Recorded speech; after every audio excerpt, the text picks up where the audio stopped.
All right, welcome back to the Built to Grow podcast. I'm your host, Tim Lyons, in the studio, back for another great episode of the Built to Grow podcast, joined by Randy Angston. What's up, buddy? The best of the best. The best. The best. I don't know if you know. This is the best fitness business podcast. If you are here, welcome. Thanks for listening in. We've got a quick announcement, everybody. Our annual summit is upon us. It's coming up. We've got our marketing started. Our website is at FitProGrowthSummit.com. Hosted next year, June 8th through 11th. We got some big surprises. Just signed up a new keynote. We'll announce that here in the next couple days. I got the contract in my inbox this morning, so we will review that. Excited to bring him out. But if you are listening to the show, you're a gym owner, you're a brick and mortar gym owner, and you want to be better, right? You want to grow your business. You want to know what's working now. You want to hear from the people and the operators that are doing the big things in their business. This is the event you're going to want to come to. This is a strictly business. This is not breakout sweat sessions and that kind of stuff. While we did add workouts to the agenda this year, these are before the event starts. In the morning, we have a cool area on the pool deck at the W Hotel where we're gonna do some coach guided workouts for everybody to knock those workouts first thing. But the point of this summit is business. It is growing your business. It's marketing and sales, customer experience. And again, we got a couple big speakers we're going to announce here very shortly that are going to raise the level of this entire event. So we're excited. Go to FitProGrowthSummit.com. There's early bird tickets right now. The code for early bird is worm. Early bird gets the worm. That should be easy to remember. You're going to save $150. And then not only that, there's a big discount on rooms at the W Hotel. It's a boutique hotel, so very small amount of room block that they would allow us to get. First come, first serve. So fortune favors the bold, and the action takers jump in on this. You're gonna wanna be there. And we just did an event at the W. I mean, we know what the venue is going to be like. We know how much fun that area is. If you're listening to this podcast, like you said, like there's no excuse not to be there. FitProGrowthSummit.com. There you go. Awesome. So a quick topic today, guys, is staff development. So a big challenge in this fitness industry is keeping staff long-term. I don't know if you know the latest stats that, it's been a year since I've heard this stat, but the longevity or the career length of a new personal trainer in this industry is less than 12 months. Very sad. And you got a question like, why?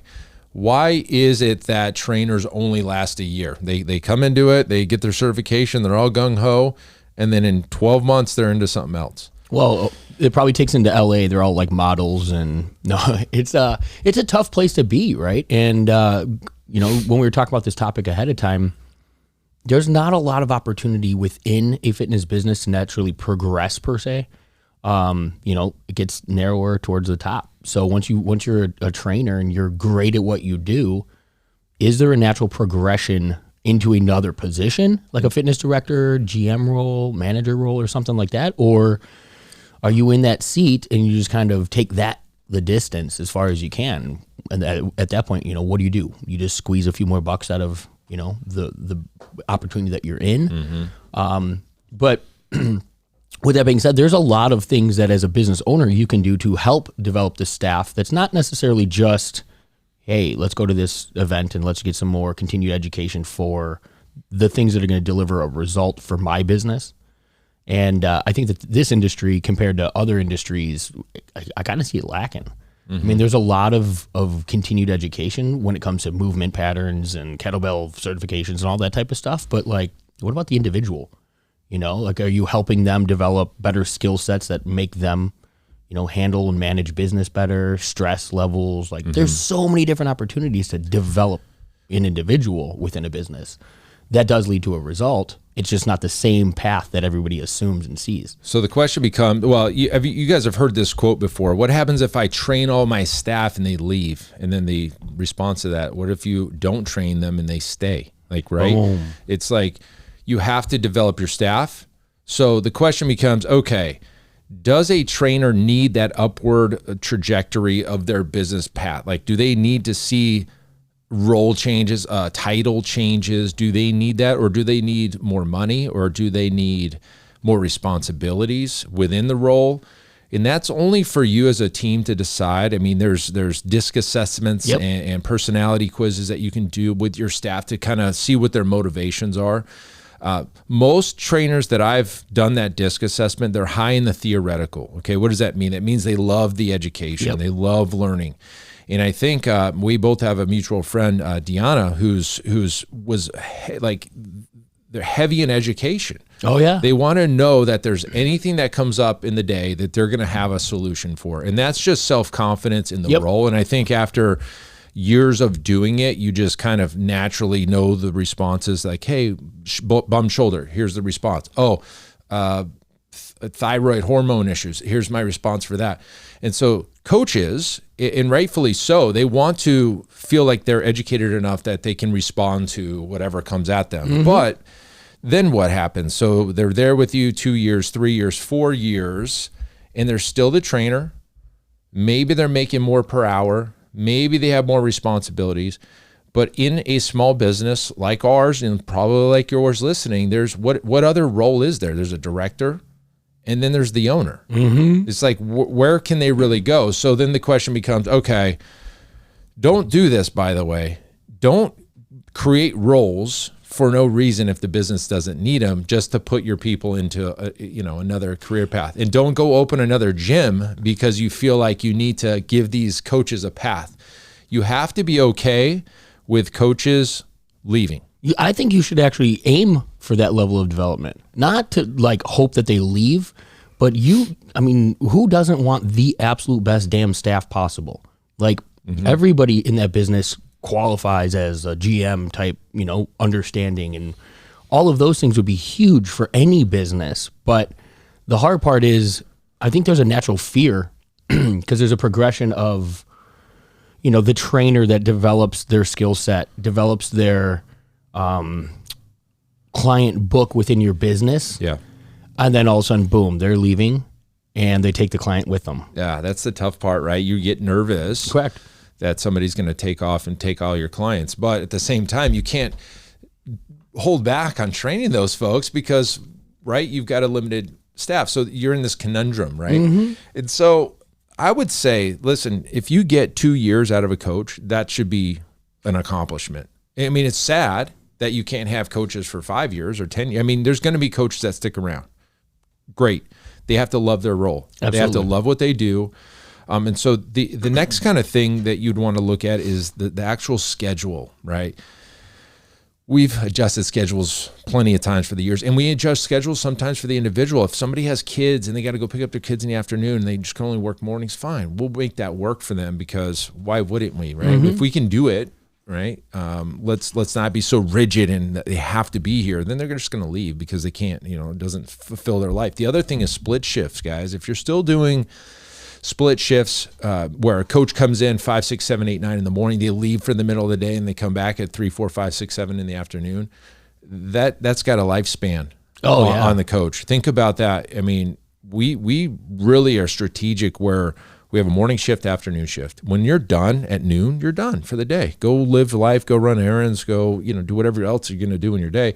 Or if you're the afternoon coach, you have the mornings to do that. And then you come in at noon and work till 7, 8 and you're done.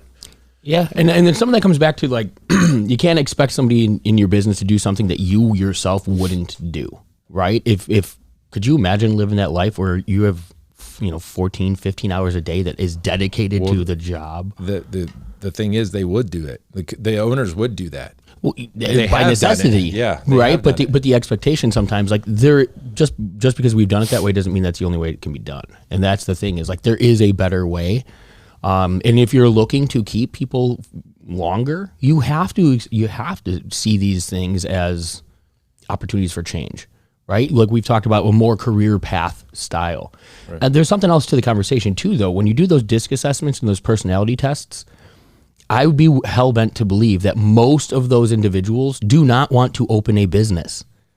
The trainer, most of them, because of the type of personality, or they wouldn't excel necessarily in those realms. What are you saying? You're saying that they would want to open a business? They don't. I don't think that the majority of them do. Yeah, that's true. because it is there's that risk factor that comes with it, right? The personality tests of the trainers that I know that we've seen, they want the education, they want a home, they want there's a level of security that they still desire. It's not the risk reward that comes with business ownership. Right. And if the conversation, and I think that I don't say most, but a lot of gym owners or trainers that have stepped into the gym owner role, I bet there's a big portion of them that wish they stayed as a hell of a great trainer, because it's a different job, right? You're not concerned about the P&L, not my client's results. Yeah, and this goes back to living the life that you think others want you to lead. Like, you don't just open a gym because that you think that's the next logical step. And I feel like there's some trainers out there who have done that. And I think there's a lot of them, yeah. And then they get in this role like, oh my God, what did I just do? So you can't be so worried that every trainer that you have is going to go open a gym across the street, take half your clients. And does it happen? Unfortunately, a lot of times it does. But you can't just live like that, right? And so going back to this staff development thing, there's a book called Drive. We recommend it all the time to our coaching staff or coaching clients. And basically it's what motivates your employees. Is it financial? Is it recognition? Is it, responsibility? Is it to be in charge of something? Like those, there are all these things that you would be surprised that drives somebody more than just more money, right? To the gym owners out there, more money is typically the driver. Sometimes it's freedom. Sometimes it's the other things. Being part of something bigger. Altruism is another one. So figure that out, because if you don't figure that out and you keep giving somebody more money thinking that's going to motivate them, they may just leave. They may not want more money. It's crazy to think. I've brought up that study that was done right before COVID. Forbes published it. They surveyed typical like corporate America jobs, and I don't remember, it was 5,000, 1,000, whatever it was, but the majority came back and said they would prefer free pizza Fridays in their office than a pay raise. To that point, it blows my mind. I'm sure you feel the same way. We do not think like that. But if the majority of people in these positions are, why are we trying to force a round peg in a square hole? And honestly, to the gym owner, you'd probably rather do pizza Fridays, right? Like in the fitness business, pizza probably isn't going to be the thing. But it just goes to say, But the other side of this equation is there's a younger generation coming up. There's the millennial and Gen Z population. These are the these are the 18 to whatever, call them 30-year-olds at this point, right? They're Z and millennial. What motivates that demographic is not the Gen X baby boomer generation of like stability and not at all, and financial growth. It's typically, and you got to look at more studies, and I haven't in a while. It's typically the greater good. Yeah. Like they're motivated by the greater good. We're out here saving the planet. So I'm going to work my ass off to save the planet because I'm part of this movement, right? Oh, okay, cool. So as a Gen Xer, me, like, I think, what are you, you're millennial. I'm like, the cusp. Yeah, well, I'm on the cusp of millennial Gen X. Like it's weird. And probably 2 years. I know that they've done that one where there's they think there's this gap that is a friction between the two of them. It's there. Yeah. Oh, I know it. It's very interesting, and I may go do some more research on this, but it's not. They're opposites. They're opposites. Andy Frisella, he does that Q&A type show now, and somebody wrote in. They said that I'm running a business. The candidates are all millennial and younger. And he goes, I can't find anybody to work a damn. Like, nobody's willing to do anything. And Andy goes, are you kidding me? He goes, my entire business is run on these people. And he goes, I have the greatest employees of all time. And that's what it was. He didn't just throw money at them. They bought into the mission. There you go. It's, First Form is, they're doing that, right? Like, it's a movement. It's a culture. It's a way. And he said, when I get somebody bought, that's all I need. I need their buy-in on our mission. They're willing to do whatever the hell it takes because they know that's what we're doing. The greater good. The greater good. And I don't think, and take that back. Look at our small businesses. How many business owners or gym owners have their teams buy-in on what the mission is as a whole? Not just, hey, here's your responsibility, show up and do your job. But why are we doing it? Well, it's fixable. I mean, absolutely. At least now that you know this information, you got a guy, Andy Frisella, who's got a whole stable of millennials that they're all working towards the greater good, like why not take that Pull from that, information? Take that information, decide what your mission is. Is it we want to change 5,000 lives in this community? Is it whatever that is for you, right? I'm not here just like, hey, let me brainstorm for your business for you. But if you do that and you have team meetings and comes from the top down and you get your whole team's buy-in, you'll see a culture shift for sure in your business. And then all of a sudden, like, everybody's excited. They're showing up early. They're staying late. They're talking to clients. They're going above and beyond. They're doing whatever it takes. Hey, if you don't take anything else away from this episode, this could be the kicker. And you can go wider too. What are things that support that will help nurture that individual through the mission, but also make their position or their lives better? Book clubs or suggested readings. I think continued education or coaching outside of fitness as well. I had somebody who did like financial strategy or financial planning for a team. That's huge. Mm-hmm. Like, nobody would think about that. Like, how do I know where my future is going? Maybe if you got this team that's into it, right? Well, sure, but you know what I mean. But at least you're pulling from other things that aren't just throwing the same thing at them. Kettlebell that we exactly right. Like they expect that. That's part of their job, and it's a requirement to keep their certification. So, like, that's not going above and beyond when you're just throwing more of that on their plate necessarily. I'll give you two quick examples of these. Are both Iron Circle members that one of these Iron Circle members, we had a call. We noticed there was a dramatic, I guess, cancellations in his business, and good on him for recording the reasons why people left, and good on the clients for telling them the truth. But it was a majority. It was a bad experience. Okay, and so we figured out the coaches aren't delivering on what this particular gym owner expects of them. Now, you could say, well, those coaches are no good, but we both agreed that it was the owner's fault. This is the 100% the owner's fault, why the coaches weren't delivering on exactly what he wanted them to. So we did a hard U-turn, and we started working internally on staff development. We coaches the coaches. He took them to Perform Better, which is a big kind of like regional event. You guys look it up, Perform Better. They have these 3-day summits. So they're great. I used to take my team to them all the time. And overnight, months, overnight, they turned the whole ship around. The whole buy-in was better.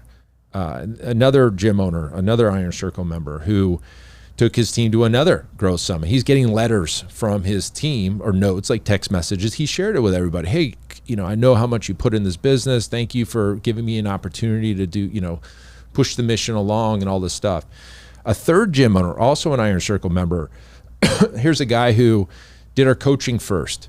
And every time he would do like a new program, he would bring it to the team, and the team would roll their eyes, and they would be like, oh, here we go again. We're going to, gym owner X is going to go ahead and we're going to do all these changes. But this time it was different, right? He came with, we started with the mission, the core values, the brand message, the brand promise, all this stuff was brought up early. The team bought in, and they've executed 100% on everything. This guy's gym is turned around because of that. And so that's something that we encourage all gym owners, and every one of you listening, this is exactly what you can do. Next team meeting, sit down and go over your core values and your brand promise with your team. There you go. Like, if they're not bought into these 10 things or whatever the heck you have, like, Start there. Exactly. And I think that's something that you should do when staff turns over. Maybe after so long, every 6 months, just sit down and have that review. Like, hey guys, are we still on this mission here? And if not, what mission do we need to be on? Or can we get to this mission? Or do we need to, swap out some of these line items because the team has changed and what we're delivering is different? Or, maybe the gym owner's position has changed and they want to serve a different way. But if we don't, that's our target. You know what I mean? Like, that's the roadmap. And if we don't have that in the business and we don't have the buy-in on that, we're winging it. Right. Here at ProFit, the mission is we help gym owners win. That's our mission. We want you to win, and period. That's what are we sitting here twice a week, every week for 3+ years, giving away advice, right? It's information, advice. Why would we be doing that?